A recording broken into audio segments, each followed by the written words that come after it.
Imigração e Ansiedade de Identidade, as origens da teoria do Grande Substituto.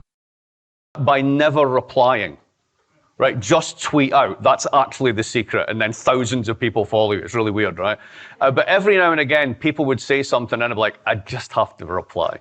And there was maybe about 10 years ago now, this is what prompted the Angrynomics book in part. There's a guy who wrote to me about the so-called great replacement theory, that basically the white working classes are being replaced in all these countries by immigrants, etc. And, I was completely oblivious to this fact and so on and so forth. And, I should admit that it's true, basically. And I thought, let's have a conversation. So I DM'd him and he got online and we actually had a chat. And it was really interesting because I said, okay, so why do you think this is the case? And he says, I'll send you a link. And he sends me a link to a document from the UNDP, the UN Development Programme, that apparently is regarded as the Samizdat for this. This proves that the UN are planning the Great Replacement. And I kind of started to explain the UNDP is this thing that was set up to placate lefties at the UN and nobody pays attention to what they do and so on and so forth.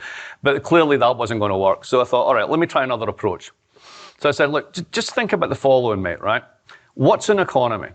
An economy is nothing more than the number of people, the number of hours worked, and the quality and quantity of stuff you do things with. That's it. That's all there is to it. Now, if you don't have enough kids, then obviously you're either going to have to work more hours or you're going to have to do more with that stuff. That's how it works. And across the developed world, for multiplicity of reasons, birth rates have fallen, women are choosing not to have children, families are not being formed in the same way that they used to, and because of this, the birth rate's falling. Now, that means that, if you will, the size of the economy is going to shrink. That means we're all going to get poorer. The only way out of this, particularly with an aging population who expect pensions to be honoured, is if you have immigration. And to me, this is an iron-cast argument. That's it. Like, we stop at that point. And he said, you just don't get it, do you? We're being replaced. A couple of years later, I'm talking to an ITN news presenter called Andrea Calderwood. She's very interesting. She's a Northern Irish woman who went to Southern Ireland for education and over to London and has been on TV for years. And she started to do these television reports on ITN news that got her quite a lot of trouble from sort of the British left. And she's not a sort of right-wing person by any means, but it was the sensitivity of the topic. And it relates back to that conversation because what she was talking about was replacement in a different way. And her first example was this. In many cities and small towns in the north of England, the social hub of the community in many ways are different pubs, public houses, right? That's what you have. And you're dealing with, British culture of a particular class and age segment, which means the pub's absolutely central to their lives. But a couple of things are happening. Number one, remember we didn't have enough kids, right? And then the second one is young people don't drink anymore. No. So what's happening is all the pubs are shutting down. The population that has been coming in tend to be Muslim immigrants. They open up sweet shops.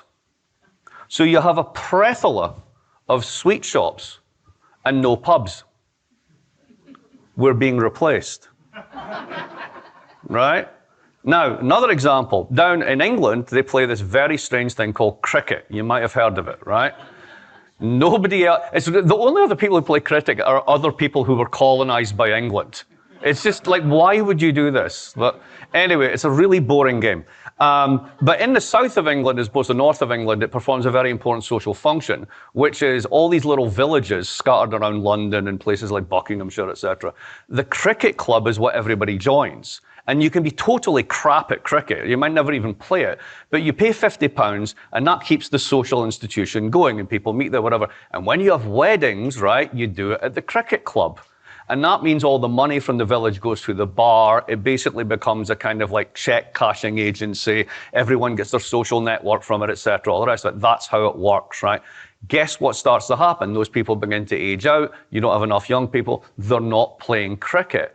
Who are playing cricket are the young Asian kids who don't drink. And they're really good at cricket. So what starts to happen is not only do they take over the southern clubs, the financing model begins to shift because they're getting it over the bar no longer works. So they start to get sponsorship on their shirts from local Asian businesses, right? Meanwhile, up in the north, where the funding model is still there, that basically produces crap cricket teams. What we have in the South are elite players on totally different financing models.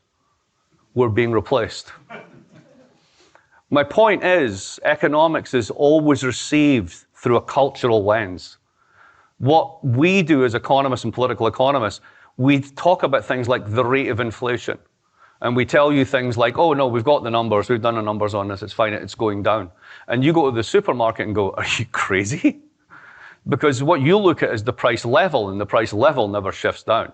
I look at the delta, the rate of change on how much it's going up or how much it's going down. We're looking at the same thing, but we're seeing two different things, just as my interlocutor did when I saw basically a crisis of replication and he saw a crisis of replacement.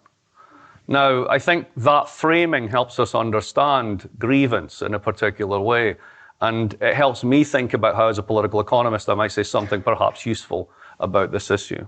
Este site pode ajudar você a melhorar sua leitura e compreensão auditiva em inglês. Com inteligência artificial, ele divide as frases em partes menores e fáceis de entender. Na ferramenta de reprodução, você pode ajustar a velocidade, pausar ou voltar para entender cada frase. O site oferece tradução para 20 idiomas, facilitando o aprendizado. É só digitar inglês.com no navegador e experimentar.